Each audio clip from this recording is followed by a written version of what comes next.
नमस्कार, सुप्रभात। एक सुंदर सी बात के साथ आज की सुंदर सुबह की शुरुआत। कहते हैं भगवान का दिया कभी अल्प नहीं होता, जो बीच में टूट जाए वो संकल्प नहीं होता। हार को अपने लक्ष्य से दूर ही रखना, क्योंकि जीत का कोई विकल्प नहीं होता। सचमुच ज़िंदगी में जीत का और कोई विकल्प ना रहने दें हम। कई बार हार ना हो जाए ये संकल्प हमें हराने लगती है, निराश करने लगती है और हमारी जीत को हमसे दूर कर देती है। ईश्वर हमारे साथ हैं, सर्वशक्तिवान पिता हमारे साथ हैं और मैं इस धरा पर जीत के लिए पैदा हुआ हूँ। यदि हम ये ठान लेते हैं, अपने अंतर्मन में ये बात बसा लेते हैं, तो हर बार जो भी हार वाली परिस्थितियाँ हैं वो हमसे दूर होती चलती हैं। तो आप हमेशा ही ज़िंदगी में जीत दर्ज करते चलें, आगे से आगे बढ़ते चलें और ईश्वर की असीम अनुकंपा आप पर बनी रहे। इन्हीं शुभकामनाओं के साथ आइए चलते हैं आज के सुंदर सुवाक्य की ओर।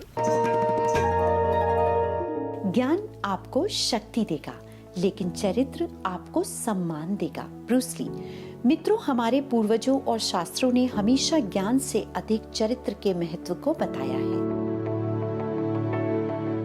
आंकड़े कहते हैं कि पढ़े लिखे अपराधियों द्वारा किया गया नुकसान अशिक्षित अपराधियों द्वारा किए गए नुकसान से कहीं ज्यादा है, और ऐसा कोई प्रमाण नहीं है जो यह दर्शाता हो कि आज की शिक्षा बच्चों में चरित्र निर्माण करेगी।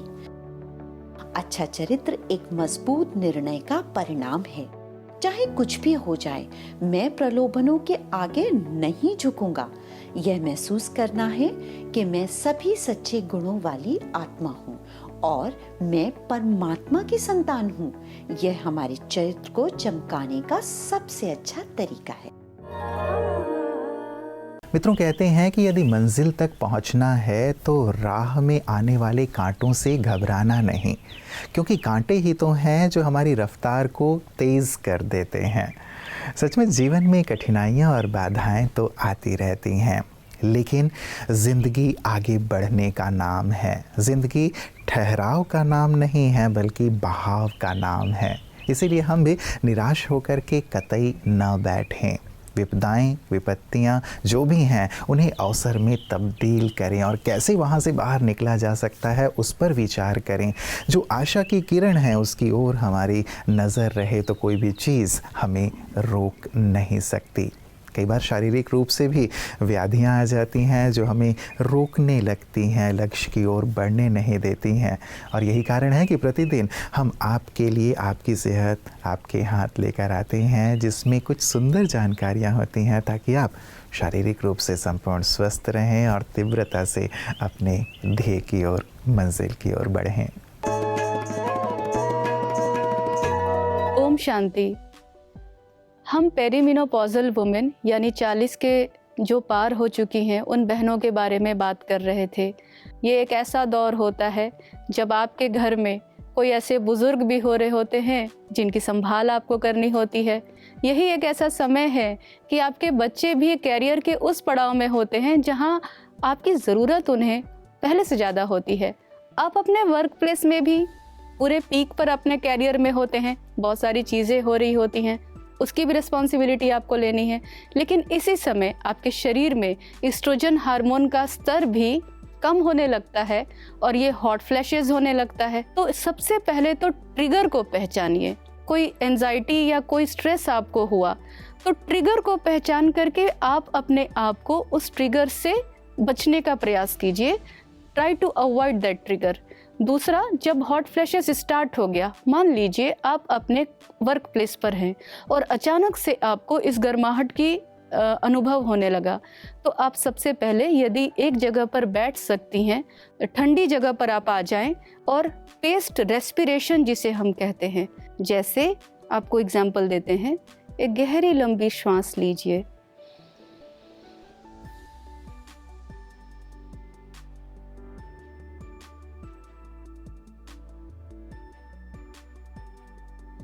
श्वास को लेंगे, उसे कुछ सेकंड्स के लिए होल्ड कीजिए और धीरे से रिलीज कीजिए।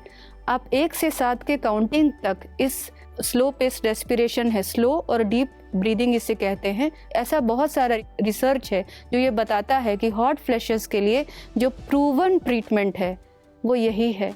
और राजयोग मेडिटेशन बहुत लाभ देता है। ऐसी कई महिलाओं का ये अनुभव है कि जब वो हॉट फ्लैशेस के समय अपने आप को राजयोग मेडिटेशन का प्रैक्टिस कराती हैं तो हॉट फ्लैशेस है उसका असर तो कम होता ही है, उसका सिम्टम्स कम आता है, यानी उसका ड्यूरेशन और फ्रीक्वेंसी ये दोनों ही कम होता है। तीसरा आप क्या कर सकते हैं, please avoid any spicy food. सादा भोजन करें, वो आपकी सेहत के लिए अच्छा है। अपने साथ छोटा सा पंखा रख सकती हैं आप वर्क प्लेस पे जाने से पहले, क्योंकि वो अचानक से ही होता है और आपको कुछ चाहिए होगा। तो अपने आप को राजयोग मेडिटेशन द्वारा सशक्त बनाएं, खुश रखें, क्योंकि older the stronger. Om Shanti. मित्रों, झूठ और दिखावे की रफ्तार भले ही कितनी तेज क्यों ना हो, लेकिन मंजिल पर हमेशा सच ही पहुंचता है, क्योंकि सच के साथ हमेशा ईश्वर होते हैं। इसीलिए हम झूठ और दिखावे को अपने जीवन का अंग ना बनाएं। कई बार ये चीज़ें ऐसा लगता है कि हमें जल्दी से जल्दी मंजिल पर पहुंचा देंगे, लेकिन ये शुरुआत में तो तीव्रता दिखाते हैं, लेकिन आगे बढ़कर हमें दलदल में धंसा देते हैं और हम कभी भी अपनी मंजिल पर नहीं पहुंच पाते हैं। इसीलिए सच का दामन हमेशा थाम कर रखें। सत्यता के पथ को ईश्वर का पथ कहा जाता है। यदि हम सच्चाई से, सफाई से जिस भी क्षेत्र में हैं वहाँ आगे बढ़ते हैं तो निश्चित रूप से देर से ही सही, लेकिन सफलता अवश्य मिलती है। तो हमेशा ही, चाहे कुछ भी हो जाए, चाहे लोग कैसे भी पथ पर चल रहे हों, मुझे सच्चाई और अच्छाई के पथ पर निरंतर आगे बढ़ना है। ये संकल्प हमेशा अपने पास दृढ़ रखें और यही दृढ़ संकल्प हमारे विशिष्ट जन भी अपने जीवन में रखते हैं और यही कारण है कि आज शिखर पर आरूढ़ होकर हम सबको प्रेरित कर रहे हैं। आइए देखें विशिष्ट की बातें विशेष में आज कौन से खास मेहमान अपने अनुभव के साथ हमारे साथ हैं। जो आज इस प्रकार की घटनाएं होती हैं, डावरी की हो या इस प्रकार घरेलू हिंसा की हो, उसके लिए आप कैसे लोगों को प्रेरित करती हैं, या जो इससे ग्रस्त हैं हमारी बहनें, उन्हें आप कैसे प्रेरित करती हैं, उनके लिए क्या कर रही हैं? सोशली जैसे 1-to-1 बहुत लोगों से कनेक्टेड हूँ, तो जब भी कोई मुझे इंक्वायरी आती है कि हमारे साथ ऐसा हो रहा है, वैसा हो रहा है, मैं तो सबसे पहले कहती हूँ किसी भी एक फील्ड का या किसी भी एक कला का आपको अच्छा नॉलेज होना बहुत ज़रूरी है, जो आप अपना ब्रेड एंड बटर बना पाओ, जिसके बदौलत आप कुछ अर्निंग कर पाओ। कोई भी एक लैंग्वेज पे आपका इतना प्रभुत्व होना चाहिए कि आप उसमें आगे चल के अपना ब्रेड एंड बटर कमा पाओ।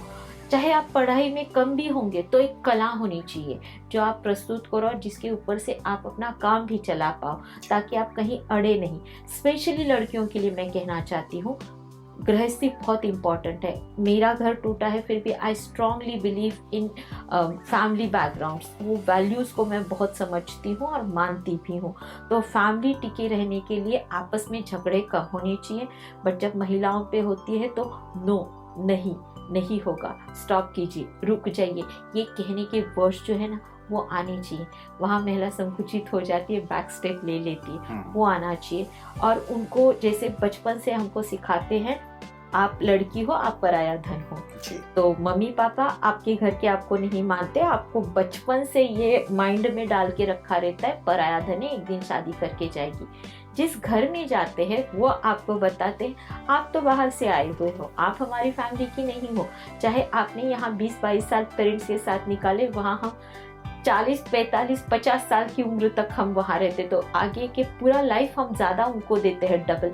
फिर भी वो एंड तक नहीं माना जाता, ये तो इनकी बेटी थी, बहू बाद में बोला जाता है, पर इसके पेरेंट्स ये है बोला जाता है। तो वहाँ पे लड़कियों को जो है ये सब चीज़ों से तब वो उभर पाती जब उसके छत पे छप्पर हो, जब वो अपना कमा पाए। तो ये चीज़ों के लिए कहना ज़रूरी है। और सबसे बेसिक जब चीज़ें होनी शुरू होती है तब बड़ों को या बैठ के 1-to-1 बात करो और चीज़ों को सॉर्ट आउट करो। ना बोलने की वजह से, मिसकम्युनिकेशन की वजह से और कम्युनिकेशन ना होने की वजह से ये चीजें और बड़ा वृक्ष बन जाती है। बिल्कुल, और मतलब वहाँ अपनी हानि तरफ हो से जाती एक प्रयास हमारा होना चाहिए और जरूर। साथ ही एक सुंदर सा माहौल हो। हमारी तो कामना होती है कि परिवार और समाज में बहुत ही सुंदरता हो, किसी प्रकार की ऐसी घटनाएं, दुर्घटनाएं ना हो, लेकिन हाँ, एक है कि अपनी समझ को भी हमें विकसित करके और जरूर सेम चलना है। टाइम सभी भाइयों को, मेरे साथ एक पुरुष ने गलत किया तो पूरा पुरुष समाज खराब नहीं है। मेरे पापा पुरुष है, मेरा भाई पुरुष है, मेरा पुरुष मित्र मेरा पुरुष है, मेरे लाइफ में है, तो वो सब खराब नहीं है। कि वो क्रूर मानसिकता है किसी लोगों की, उसको खत्म करने के लिए मैं बाकी भाइयों को, सबको, पापाओं को मैं विनती करती हूँ, आप अपने घर में ये चीज ना हो, बस इसकी शांति, इसका ध्यान रखिए, जी। पूरा समाज क्लियर रहेगा। बिल्कुल बिल्कुल। मित्रों, कहा जाता है as you think so shall you become. बचपन से हम ये बात सुनते आ रहे हैं, लेकिन बार बार इसे सुनने की भी और बार बार इस पर गहराई से विचार करने की आवश्यकता है, क्योंकि केवल सुन लेना ही पर्याप्त नहीं है। क्या सुनने के बाद अच्छी समझ रखते हुए हम अपने विचारों पर ध्यान दे रहे हैं? क्योंकि जैसे विचार होंगे वैसे ही हमारे बोल, कर्म, आदतें, संस्कार और यहाँ तक कि हमारा भविष्य होगा। तो क्या हम इस स्तर पर इतनी गहराई से, इतनी सिंसियरली अपने विचारों पर ध्यान देते हैं? जैसे हमारे आज के विचार होंगे वैसे ही हमारा आने वाला कल होगा, हमारा भविष्य होगा। इसीलिए विचारों में श्रेष्ठता लाएं, विचारों में सकारात्मकता लाएं, क्योंकि सकारात्मक और श्रेष्ठ विचार ही श्रेष्ठ भविष्य का निर्माण करेंगे। और यही सुंदर सीख ब्रह्मा कुमारियाँ सभी को प्रदान कर रही हैं। यहाँ आने वाले हर एक भाई बहनें श्रेष्ठ विचारों से अपने श्रेष्ठ जीवन का और श्रेष्ठ संसार का निर्माण कर रहे हैं। आइए देखें पीस न्यूज़ हाइलाइट्स में। ब्रह्मा कुमारी संस्था देश के छोटे बड़े सभी स्थानों पर पूरे लगन और अथक सेवा भाव के साथ लोगों को राजयोग की शिक्षा देकर सुखी बना रहा है। इसी अथक सेवा कार्य को करते हुए मध्य प्रदेश के ग्वालियर स्थित माधवगंज ब्रह्मा कुमारीज प्रभु उपहार भवन ने 6 वर्ष पूरे किए। ब्रह्मा कुमारीज प्रभु उपहार भवन की 6वीं वर्षगांठ पर वार्षिक उत्सव का आयोजन किया गया, जिसमें मुख्य रूप से व्यवसायी श्री पीताम्बर लोकवानी जी, नगर निगम वार्ड 50 के क्षेत्रीय अधिकारी श्री सतेंद्र सिंह सोलंकी जी, पीएमपी एसोसिएशन के प्रदेश सचिव श्री रंजीत सिंह छाबरा जी, वरिष्ठ नेत्र surgeon doctor HS. Kushwaha ji, स्त्री रोग विशेषज्ञ डॉक्टर रानी कुशवाहा जी, सेवा केंद्र संचालिका बी के आदर्श दीदी एवं अन्य बी के भाई बहनें भी उपस्थित रहे। कार्यक्रम की शुरुआत दीप प्रज्वलन से की गई। तत्पश्चात उपस्थित अतिथिगणों ने वार्षिक उत्सव की सभी को बधाई दी और कार्यक्रम की खूब सराहना की। इस अवसर पर मनमोहक नृत्य प्रस्तुति द्वारा कार्यक्रम की शोभा बढ़ाई गई और अंत में अतिथियों को संस्था द्वारा ईश्वरीय सौगात भी भेंट की गई। मित्रों, चलते चलते एक और विचारणीय बात जो बहुत ही गहन है। कहते हैं कि ज़िंदगी ऐसी जियो कि परमात्मा को पसंद आ जाओ, क्योंकि संसार के लोगों की पसंद तो बदलती रहती है।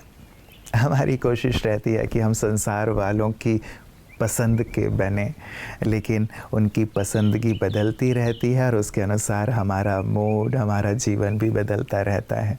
क्या हमने कभी इस बात पर विचार किया है कि परमात्मा को क्या पसंद है? यदि उनकी पसंद के अनुसार मैं अपना जीवन बनाऊं, तो सचमुच जो भगवान को पसंद आ जाता है वो सारे संसार को पसंद आता ही आता है। ये बात शाश्वत सत्य है। आज इस पर गहराई से विचार कीजिएगा कि जो प्रभु को पसंद है मैं वो करूं, फिर देखिएगा कि कैसे आप सभी के पसंद के बन जाते हैं। तो आप प्रभु पसंद बने, लोग पसंद बने। इन्हीं मंगल कामनाओं के साथ नमस्कार। ओम शांति।